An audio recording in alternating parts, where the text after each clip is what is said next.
Bonjour, cette vidéo aujourd'hui a pour but de faire une synthèse sur la démarche de projet dans le cadre des projets du secteur sanitaire et social que vous analysez pour l'épreuve de projet technologique du baccalauréat ST2S. Donc tout d'abord, un rappel de la définition d'un projet. Donc un projet, c'est un processus unique qui consiste en un ensemble d'activités coordonnées et maîtrisées, comportant des dates de début et des dates de fin, et entrepris dans le but d'atteindre un objectif qui sera conforme à des exigences spécifiques et plus particulièrement des exigences réglementaires, donc des lois, incluant des contraintes de délai, c'est-à-dire de planning, de coûts et de ressources. Ensuite, donc les étapes de la démarche de projet. Donc tout d'abord, analyser la situation, le problème. Ensuite, définir les priorités d'action et les objectifs. Ensuite, concevoir le projet, organiser les actions, réaliser le projet et mettre en place les actions, pour ensuite évaluer le projet et enfin présenter les résultats du projet sous des formes différentes. Donc tout d'abord, analyser la situation, le problème, qui est la première étape. Cette étape a pour but de présenter le problème, de rechercher les solutions qui sont déjà mises en place et les actions réalisées, comme par exemple les plans nationaux, et enfin, réaliser un outil de recueil de données. Donc, je vous rappelle quand même que les outils de recueil de données, on les verra un petit peu plus loin dans ce diaporama. Donc, ensuite, l'étape 2, qui est de définir les priorités d'action et les objectifs, qui va consister à fixer les objectifs de l'action. Donc, fixer les objectifs de l'action, on pourra également déterminer 3 niveaux d'objectifs, avec les objectifs généraux, secondaires, puis opérationnels. Ensuite, l'étape 3, qui est de concevoir le projet, organiser les actions. Donc, tout d'abord, il va s'agir de rechercher des actions éducatives à mettre en œuvre. Ensuite, de réaliser un planning de déroulement. Et enfin, de rechercher l'ensemble des moyens nécessaires à la mise en place et la réalisation de ce projet. L'étape 3, qui est la réalisation concrète du projet, la mise en place des actions, qui va consister à informer le public cible sur les actions à venir, demander les autorisations nécessaires et bien entendu réaliser les actions prévues. Ensuite, l'évaluation, donc c'est la 5e étape. Il s'agira de construire un outil ou des outils d'évaluation de l'atteinte des objectifs.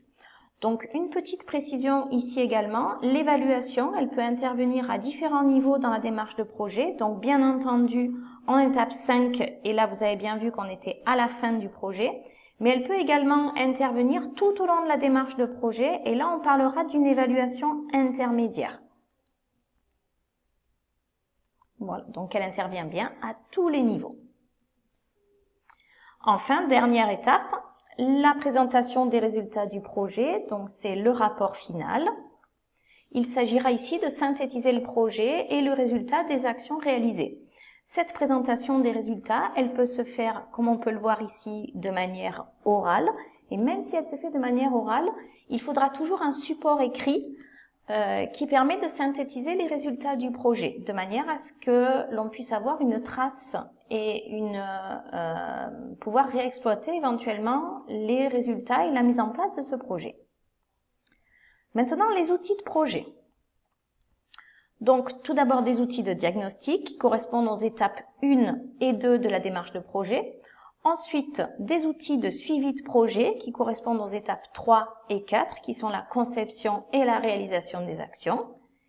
Et dernier type d'outils, les outils d'évaluation. Donc, tout d'abord, les outils de diagnostic. Donc, on est ici dans une phase d'investigation à travers de la recherche documentaire, à travers un arbre des objectifs pour déterminer les priorités et les objectifs, un diagramme cause-effet qui permet d'identifier 5 catégories de causes d'un problème, donc les 5 M. Et enfin, les outils d'investigation classiques que l'on a déjà vus dans le cadre de la démarche d'étude, l'entretien et le questionnaire. Les outils de suivi de projet.